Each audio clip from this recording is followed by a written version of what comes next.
Tuhan, ini hidup kami, ini keberadaan kami. Kami bersyukur boleh hidup sampai hari ini karena anugerah-Mu, karena kesetiaan-Mu, karena pertolongan-Mu, bahkan karena kemerdekaan yang sudah Tuhan berikan untuk setiap kami. Pujian tadi adalah doa kami, kerinduan kami, supaya Tuhan berkenan memakai setiap kami untuk menyatakan kemuliaan-Mu bagi setiap orang yang ada dalam kehidupan kami.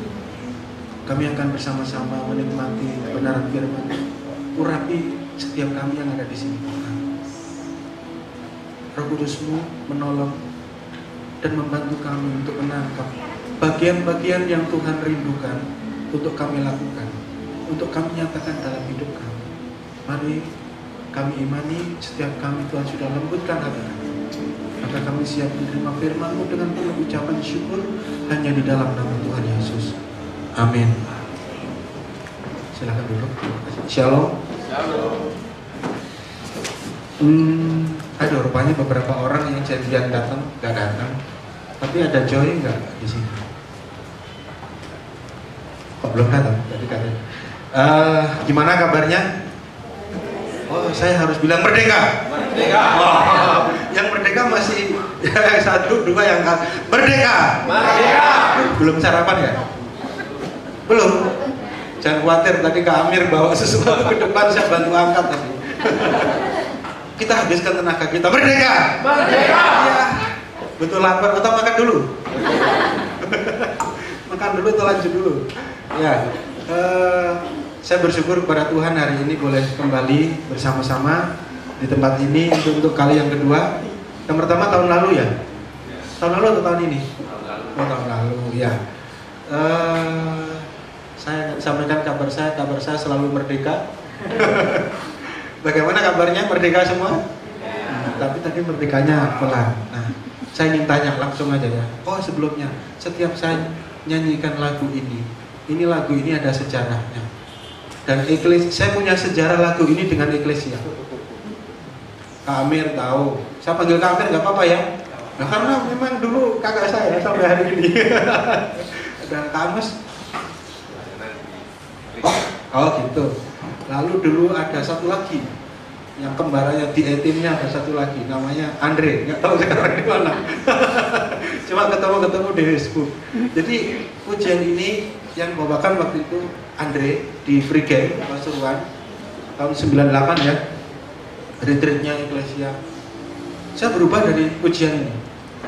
Saya ketika menangkap pujian ini, kata-katanya luar biasa. Saya tadi menangis lagi dengan nyanyikan lagu ini. Saya ingat 98 sampai sekarang itu sudah berapa tahun ya? Hampir 20 tahun ya?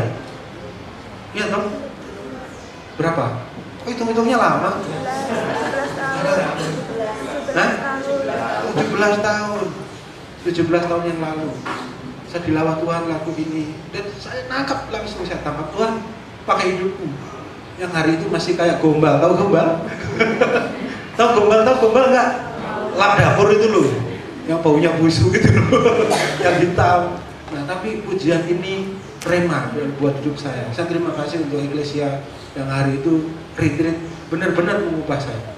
Dan saya memang mau dipakai Tuhan. Saya langsung berangkat ke Papua tanpa hitung-hitung coba langsung ke Papua. Tapi waktu itu saya kan bekalnya ATM. Pikirnya kalau sudah sampai Papua nggak kerasan ambil uang di ATM pulang. Ternyata ATM saya nggak bisa dipakai di sana. Tuhan lebih pintar dari saya. ATM saya BCA hari itu, di sana nggak ada BCA dan belum ada ATM bersama. Ya sudah, sampai di sana menikah punya anak, luar biasa. Itu sekilas tentang pujian ini. Bicara tentang kemerdekaan. Saya ingin tanya, apa sih merdeka buat semua yang ada di sini? Ayo, dari yang muda satu, yang agak muda lagi satu. Di sini nggak ada yang tua, amin. Oh, yang lebih muda lagi satu, yang paling muda, maksudnya paling mudanya paling atas. Pak Amir masih muda juga. Ayo, kasih jawaban untuk saya. Merdeka itu apa sih? Hah? Bebas dari penjajah. Ini bebas dari penjajah, yang paling muda keras, yang lebih muda lagi. Apa tadi yang di belakang? Bebas dari tugas katanya. Gak dikasih tugas di gereja, bebas. Merdeka apa yuk? Duh. Hah? Menang dari siapa? Penjajahnya siapa? Ayo siapa lagi? Satu lagi. Ayo. Gak saya mulai. Merdeka itu apa? Tadi yang baca puisi kan mana orangnya? Mana orangnya? Merdeka. Mana tadi yang baca puisi di depan? Wah. Oh, sekolah minggu.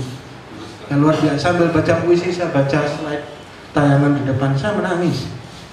Nanti kita cari. Tuhan bicara jelas untuk kali ini. Saya menangis. Tanah kita yang kaya luar biasa ini. Tadi ada baja terbaik itu di Indonesia. Siapa yang cari data ini?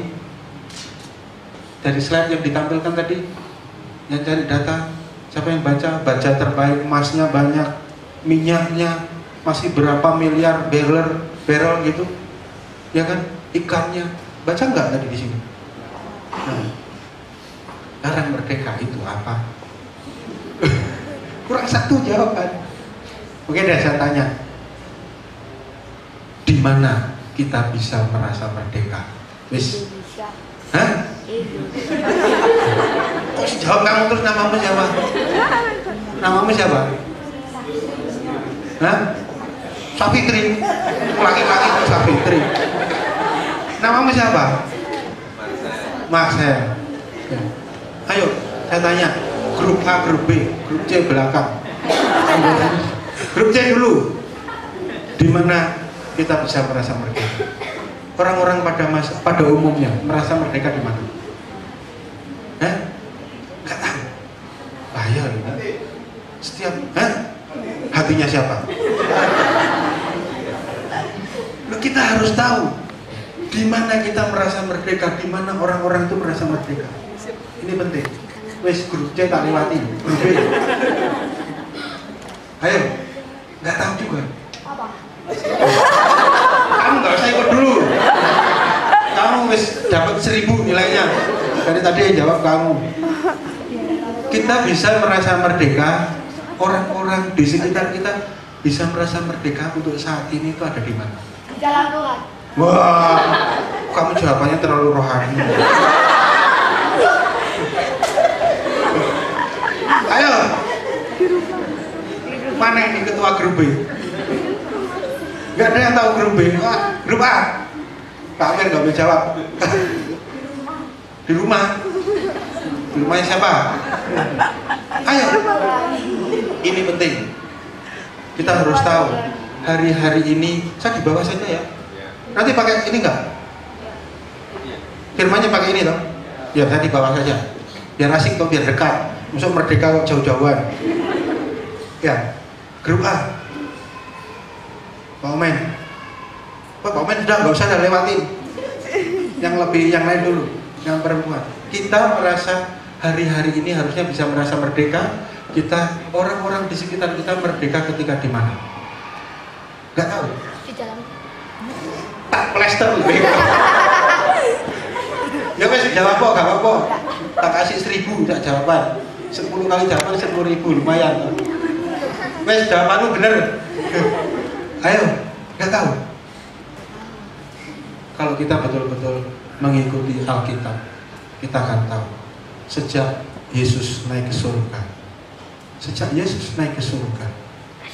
seharusnya setiap orang merasa merdeka di dalam gereja.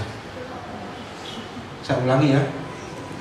Sejak Yesus naik ke surga, setiap orang, setiap jiwa seharusnya, kata seharusnya ya, maaf saya harus baca seharusnya. Kalau seharusnya itu berarti sudah atau belum? Seharusnya setiap orang merdeka di gereja, tapi bukan gereja yang organisasi, bukan di dalam gedung ini. Kalau saudara mengaplikasikan kepada gedung, silakan. Tapi Alkitab nanti kita belajar. Seharusnya setiap orang, setiap jiwa merdeka ketika bertemu gereja. Siapa gereja? Kita. Tapi Saya datang sampai di Malang hari Jumat pagi. Saya ada pekerjaan, katanya Kak Amir sampingannya. Ya kan, yang utamanya pelayanan. Saya punya sampingan jualan software hotel. Nah enak loh, jualan software hotel itu kenal owner-ownernya hotel, manajer-manajernya, akhirnya bisa sharing. Nah, salah satu pemilik hotel di Jogja yang terakhir, Hotel Tasnim, hotel baru. Kalian tahu Tasnim? Tasnim itu salah satu ayat di Al-Quran. Saya ketemu mereka, ngobrol dengan mereka, akhirnya bisa berbagi tentang kebenaran. Ya, karena sampingan kan boleh, yang utama dibagikan. Kemarin hari Jumat pagi saya sampai di Malang, ketemu dengan beberapa keluarga. Kebiasaan saya mengunjungi beberapa orang. Ya, saya sedih menemukan banyak orang yang belum padahal dia padahal dia ada lagi yang istrinya pendoa, suaminya nggak merdeka. Tapi kan seharusnya setiap jiwa, setiap orang yang bertemu gereja, dia melihat kemerdekaan, dia mendapat kemerdekaan. Saya mau langsung cerita, seorang suami, istrinya pendoa salah satu gereja besar di Malang. Dia bilang, saya mau cerai saja. Loh kenapa? Istri saya itu setiap hari di gereja. Saya pulang kerja sore, dia sudah gak ada. Dia sudah berdoa di sana. Pokoknya cuma dikasih tulisan, ini makanan ini anak-anak ini. Anak-anaknya pulang kuliah, pulang sekolah, gak pernah ketemu mamanya. Mamanya lu gak salah berdoa, gak salah. Tapi kalau keluargamu belum kamu urus dulu, doamu sampai capek, mulutmu sampai perat, saya yakin Tuhan gak akan jawab doamu tahu. Loh, kalau keluargamu, orang terdekatmu itu gak diberkati, bagaimana kamu mau bilang Tuhan lawat kota kami? Loh, orang terdekatmu itu gak kamu rawat. Ini suaminya bilang saya mau cerai. Istrinya hari Senin, Selasa, Rabu, Kamis, Jumat, Sabtu, Minggu, Senin, Selasa di gereja terus. Sampai suaminya bilang begini, dia lebih cinta dengan pendetanya daripada saya. Coba. Suami pulang kerja kan butuh ngobrol, cerita. Ya enggak kami. Dulu saya iya, kalau pulang dari luar kota itu kemana? Saya pulang, wah selalu ditanya sama istri saya, dapat apa Pi? Apa? Oh saya cerita, seneng. Anak-anak ngumpul. Nah, coba kalau saya pulang nggak ada orang. Ini rumah apa? Gua. Walaupun kontrakan kecil kan meriah gitu loh. Nah ini masa nggak ada orang? Nah ini gereja sudah menjadi penjajah si istri. Akhirnya saya ketemu, saya bereskan. Lah kok pendetanya marah sama saya? Kemarin saya dimarahin pendetanya. Katanya kamu menghalangi orang berdoa. Saya bilang, kamu menceraikan orang. Saya bilang, saya nggak peduli. Biar dia pendeta besar, jemaatnya banyak, saya nggak peduli. Dia menuduh saya katanya menghalang-halangi orang berdoa. Saya bilang, kamu mau menceraikan orang. Dia tunjuk saya tunjuk dia. Enak sekali dia tunjuk saya diam saja. Tunjuk dia. Kamu mau menceraikan orang, mau menghancurkan keluarga. Dia tahu. Suaminya saya suruh cerita. Singkat cerita pemulihan. Boleh pelayanan. Saya juga pelayanan. Keluargamu gimana? Merdeka enggak? Ini sekilas yang saya temui. Nanti kita belajar. Saya kenapa setiap kita harus, ketika orang lain, ketika kita ketemu namanya gereja, harus ada kemerdekaan. Alkitab jelas mencatat. Saya belajar hal ini terus terang. Saya ketika Pak Wendy hubungin saya berdoa, Tuhan apa? Saya kaget, yang sudah lama saya pelajari, Tuhan bukakan. Kita mulai dari kejadian pasal yang kedua ya. Kejadian pasal yang, bentar, saya cari. Singkat saya pasal yang kedua, mulai ayat yang ke-8. Ya, coba. Kejadian pasal kedua ayat yang ke, saya kok salah, kejadian 8. Kejadian pasal yang kedua, ayat yang ke-8 coba bunyinya. Oh ya, judulnya apa? Perikopnya? manusia apa? Kata penghubungnya dan loh ya. Manusia dan Taman Eden. Kita baca ya. Selanjutnya Elohim Tuhan membuat taman di Eden di sebelah timur. Disitulah ditempatkannya manusia yang dibentuknya itu. Lalu Elohim Tuhan menumbuhkan berbagai-bagai pohon dari bumi yang menarik dan yang baik untuk dimakan buahnya, dan pohon kehidupan di tengah-tengah taman itu, serta pohon pengetahuan tentang yang baik dan yang jahat. Ada satu sungai mengalir dari Eden untuk membasahi taman itu, dan dari situ sungai itu terbagi menjadi 4 cabang. Yang pertama namanya Pison, yang mengalir mengelilingi seluruh tanah Hawila tempat emas ada, dan emas dari negeri itu baik. Di sana ada damar, bedolah, dan batu krisopas. Sampai situ dulu. Kisah ini kita semuanya tahu ya. Tuhan menciptakan taman untuk siapa? Manusia. Untuk manusia. Ya, artinya ketika Tuhan selesai menciptakan manusia, Tuhan menyediakan suatu tempat. Tempat itu merdeka. Baca ya. Di situ tadi baca ya. Kita ulangi ayat yang keberapa yang dibilang ada tumbuh-tumbuhan itu? Coba. Ayat yang keberapa? Yang ke-9. Lalu Elohim Tuhan menumbuhkan berbagai-bagai pohon dari bumi yang menarik dan yang untuk dimakan buahnya. Ya. Jadi Tuhan menciptakan manusia itu untuk hidup merdeka. Maka disediakan sebuah tempat yang lengkap di situ. Tadi di ayat ke-11 atau ke-10 dibilang di situ ada emas. Tahu? Itu got apa sungai? Sungai. Kata sungai itu sesuatu yang besar, yang panjang. Di situ ada kehidupannya, ada air. Terus di situ ada emas. Tadi ada batu akik. Apa? Batu apa? Wah, Adam dulu seharusnya jualan akik ya. Nah, saya ingin cerita ini, tolong dimengerti, ini nanti agak lama, tapi ketemunya di belakang. Dan emas dari negeri itu sangat baik. Di sana ada damar, bedolah, dan batu krisopas. Artinya Tuhan menyediakan sebuah tempat yang luar biasa. Manusia hidup, makan. Nanti coba cari dia itu. Kalau makan bayar nggak? Bayar nggak? Kalau makan nggak bayar namanya apa? Merdeka. Loh iya, makan nggak bayar itu merdeka ya toh. Di situ ditulis makan masak puas. Betul? Ayo kita lihat ayat 15-nya. Ayat 15-nya, saya minta tolong supaya saya nggak cari di ini. Ayat 15-nya ya.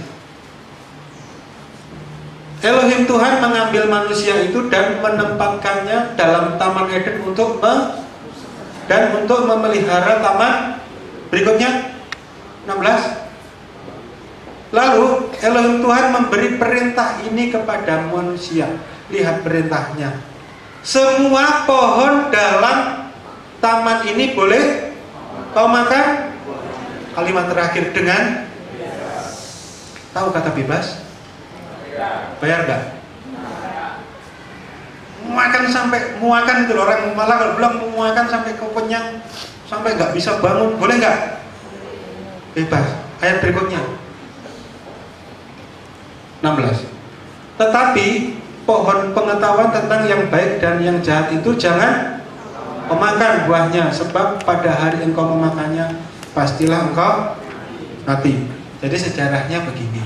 Tuhan memberi kebebasan kepada manusia. Tuhan memberi kemerdekaan. Tuhan menyiapkan segala kebutuhan manusia. Manusia didesain untuk hidup bebas. Bebas sebebas-bebasnya. Tetapi bukan kebebasan yang tidak bertanggung jawab. Kebebasan yang bertanggung jawab. Maka disediakan satu pohon pengetahuan yang jahat dan yang baik. Kalau dia makan, artinya apa? Renungkan baik-baik. Betapa ketika Tuhan menciptakan manusia, ditempatkan di taman yang melimpah ruah, nggak usah bayar, kesel makan, menggunakan, bahkan di situ kamu usahakan kamu gunakan, kamu kembangkan. Bebas nggak? Tuhan nggak ikut campur loh, ya kan? Bebas, tetapi kebebasan yang bertanggung jawab, bukan sampai naik dewi. Orang saya bilang ada satu bagian yang harus kamu hindari. Kita hidup bebas juga gitu. Kamu bebas di dalam Tuhan, bebas, tetapi ada bagian-bagian yang harus kita tidak jamah. Nah, rupanya kemerdekaan yang Tuhan berikan itu manusia berhasil atau gagal? Gagal di kejadian berapa? Ya ampun, ini sekolah minggu. Kejadian berapa? Kejadian 3. Ya ampun, ini sekolah minggu loh. Masa gak apa? Manusia jatuh dalam dosa itu loh. Ya, supaya nanti kita tahu kejadian pasal yang 3 ayatnya yang saya akan mendahului dengan ini karena ada yang kejadian 3 ayat yang ke-8. Singkat cerita, ternyata Adam dan Hawa tidak bisa menggunakan kemerdekaannya dengan baik, tidak bisa menggunakan kepercayaan dengan baik. Jadi ketika di ayat yang ke-8 mereka makan buah itu, jatuh di dalam dosa. Inilah ketidakmerdekaan manusia pertama kali. Pertama kali manusia tahu bahwa dirinya nggak merdeka di ayat ini.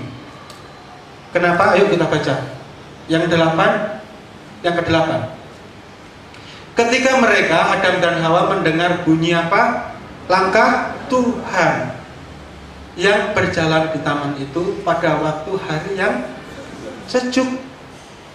Bersembunyilah manusia. Dan kenapa bersembunyi? Kenapa bersembunyi? Karena takut. Ya, pintar kamu. Pokoknya kamu jadi sini sudah sama saya, depan sama saya. Ya, jadi kenapa? Kenapa takut? Kenapa takut? Ya? Hah?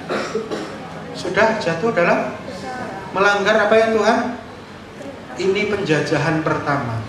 Ini manusia pertama kali merasa hidupnya nggak merdeka. Ada Tuhan.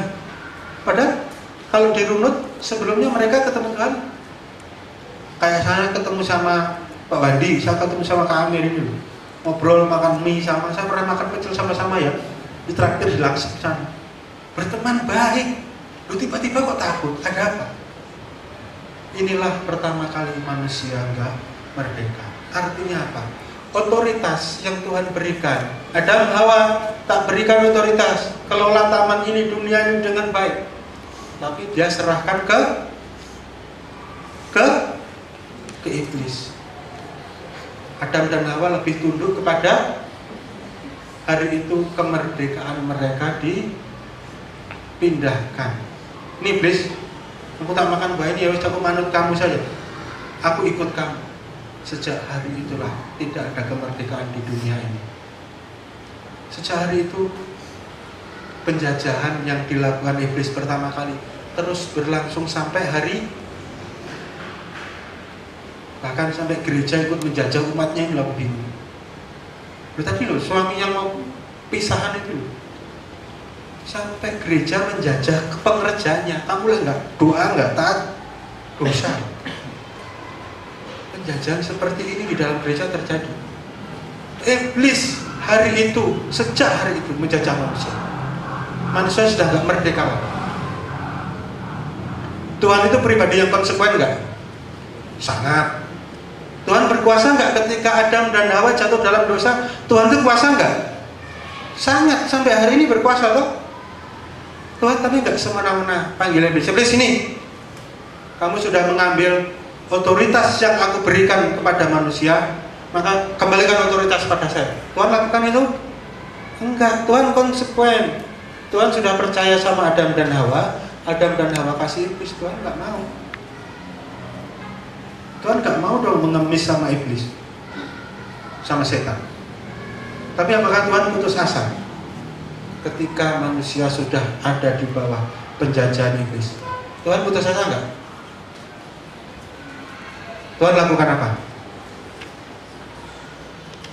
Ada lagu tuh, karya terbesar dalam hidupku, pengorbananmu yang selamatkanku.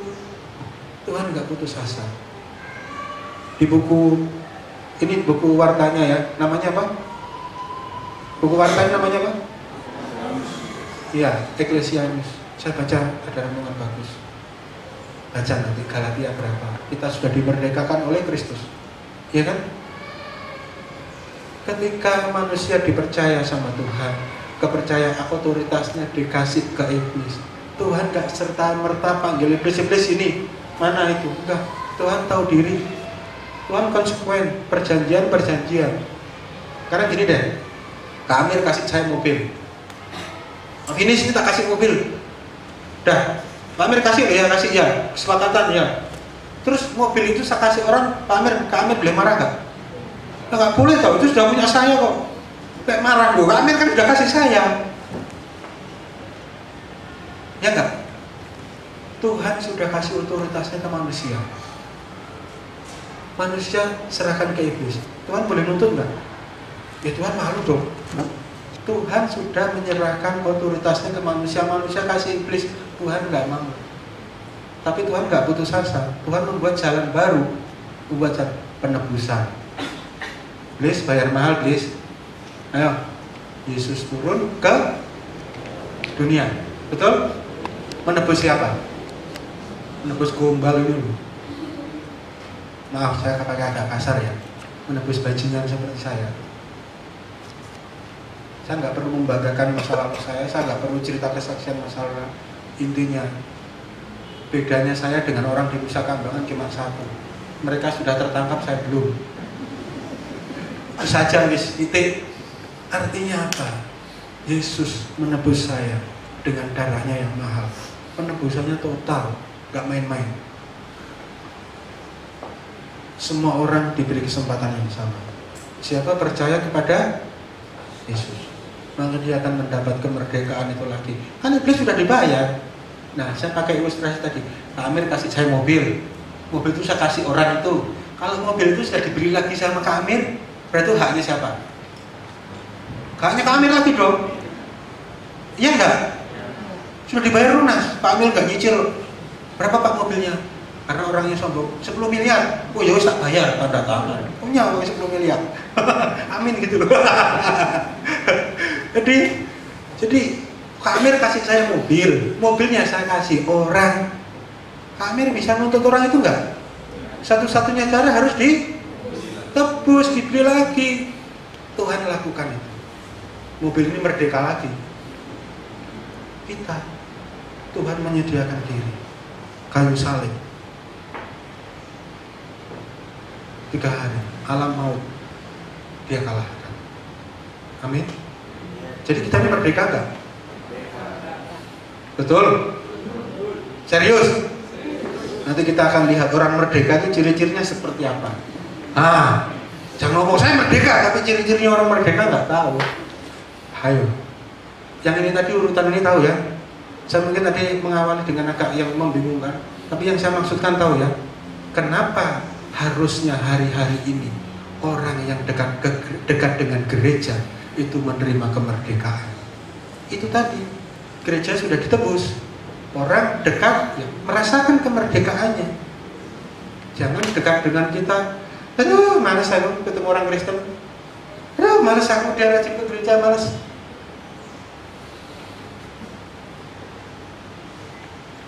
Tahu ya historinya, kenapa setiap orang yang dekat dengan gereja harusnya merasakan kemerdekaan. Sekarang ciri-cirinya orang merdeka apa? Yuk, nanti kita belajar 3 hal saja wis. Supaya di sini kita makan ya. Wah, guyul dia makan loh, tertawa. Ini tadi tes saja Kak Amir. Saya bilang makan langsung segar. Wah, bahaya ini. Mau cepet makan nggak? Wah, sip, saya setuju. Karena saya tanya, ciri-ciri orang yang sudah menerima kemerdekaan dari Kristus apa? Ayo. Untung siapa tadi nggak ada di sini. Oh, nggak diduluin sama Marsha, ayo. Ciri-cirinya orang merdeka itu apa? Kok grup C kok alon-alon jawabnya yang kenceng? Cirinya, bebas itu kan bentuknya. Cirinya, tahu ciri? Nah, ciri tahu, tapi ciri orang merdeka nggak tahu. Ini deh, ciri-cirinya dari mana? Ini siapa? Ibu dari mana? Papuanya mana? Mana Bu? Saya dari Papua loh Bu, walaupun saya nggak kritik.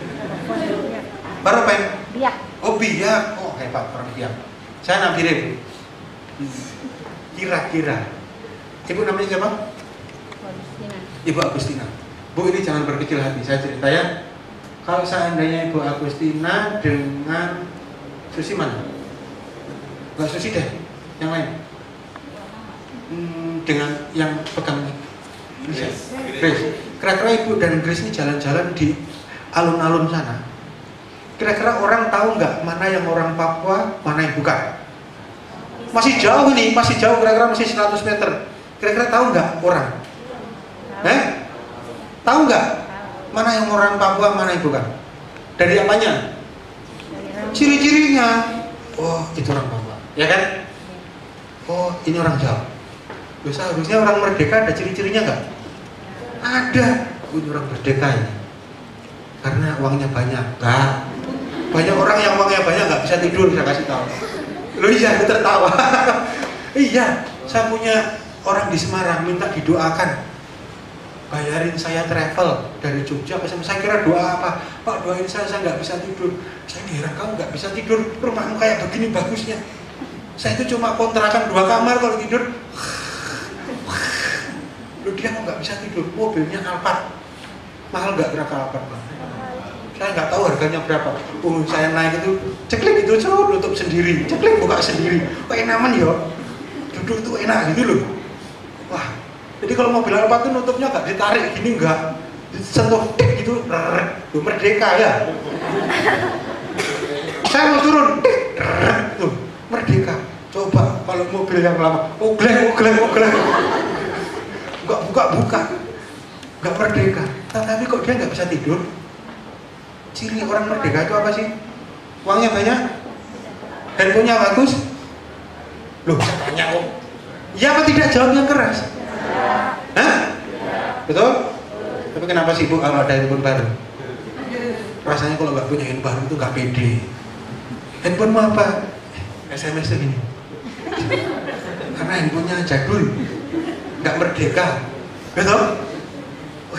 Kalau SMS udah terima telepon lari jauh, halo, yo. Supaya nggak ketahuan temannya yang handphonenya baru-baru. Kalau perlu kredit, wah, merdeka nggak? Orang punya handphone baru merdeka nggak? Oh, kredit kok merdeka? Dijajah sama tukang kredit, kalian tahu nggak? Pakai handphone tuh pikir-pikir lu nasib apaan ini? Ini kalau saya nggak bayar didatengin sama debt kolektornya nggak? Wah, mobilnya bagus, merdeka nggak? Nah, enggak, ini buktinya orang yang di Semarang ini nggak bisa tidur nih. Saya bingung nih, orang ini makanannya apa? Rumahnya bagus, usahanya, wah luar biasa, nggak bisa tidur. Saya mau ajak ke rumah saya yang kos-kosan di Jogja, itu kontrakannya kecil. Saya setiap malam tidur sama anak-anak saya, wah enak sekali. Lalu terus orang merdeka itu gimana? Saya tadi tanya, belum ada yang jawab. Marcel, kamu jangan jawab. Sukacita. Ayo, sukacitanya bagaimana? Ayo. Kok guyu ditanya kok tertawa? Saya ini serius, orang merdeka itu tadi cirinya Ibu Agustina dan Grace ada nggak? Beda nggak? Seharusnya orang yang terjajah dan orang merdeka itu juga ada bedanya. Kira-kira kalau Pak Omen ini orang mana? Pak Omen? Siapa Pak Omen? Siapa Pak? Omen, kota saya kasih D lagi, Pak Omen. Kira-kira orang mana? Orang Papua bukan? Kok tahu? Ciri-cirinya tuh? Mungkin ada modelnya sama, tapi gaya ngomongnya orang Jawa, ya toh? Oh, orang Batak. Oh, orang mana? Mungkin modelnya sama, tapi dari ciri-ciri itu. Biasanya kan tak tanya, ciri-cirinya orang merdeka itu apa? Sudah merdeka belum? Wah, bajunya merah putih. Oh, kalau penyanyi merdeka, merdeka. Cirinya apa? Rohani nggak apa-apa, wes, tak terima. Supaya orang yang di luar sana tahu bahwa kita orang merdeka. Jangan ciri-ciri yang rohani deh, yang rohani dalam gereja. Supaya orang di luar sana loh, ketika dekat dengan kita, mereka tahu, oh ini orang merdeka. Saya kasih tahu, kalau ke Jogja mampir ke rumah saya. Rumah saya itu Jalan Panjaitan, nanti ada angkringan 17, ada gang kecil masuk. Setelah gang kecil masuk ada lorong lagi kecil masuk. Nah itu rumah saya. Jadi kecil, sudah gangnya kecil, lorongnya masuk lagi. Tapi di situ ada kemerdekaan. Kenapa? Tetangga-tetangga saya itu selalu bilang, sekali waktu saya jalan dengan istri saya, jalan di gang yang kecil itu, ada orang depan rumah saya itu orangnya kaya. Dia ngomong sama tetangganya, itu diam-diam begitu tuh orang kaya. Saya dengar. Mereka tuh merasa saya itu lebih kaya dari mereka. Loh iya, kenapa? Kami nggak pernah ada sesuatu yang ribut, hal-hal sepele. Kami ada apa-apa banyak nampung orang, nggak dari Surabaya, dari mana, tidur di rumah kami yang ngumpul-ngumpulan, ya pokoknya mau tidur depan televisi ya monggo. Banyak nampung orang, gantian orang bermasalah datang. Jadi tetangga saya mikir, ini tamannya banyak, kemana-mana datang, yang nginep sampai berhari-hari. Akhirnya kasih makan orang itu loh, dan bukan 1-2 orang. Jadi dikiranya, bukan dikira, memang saya kaya. Jadi mereka, ini diam-diam ini orang kaya. Wah, saya senang. Mereka tahu walaupun kenyataannya hidup saya begitu, mereka menilai saya ini orang merdeka. Mau enggak? Kalau ketemu, ini orang merdeka. Kembali, kalau hidup kita tidak bisa dirasakan kemerdekaan oleh orang lain, kita belum menerima pengorbanan Yesus. Kita akan lihat ciri-cirinya, ya. Kita akan lihat ciri-cirinya, salah satu saja di Matius 4 ayatnya yang sebentar.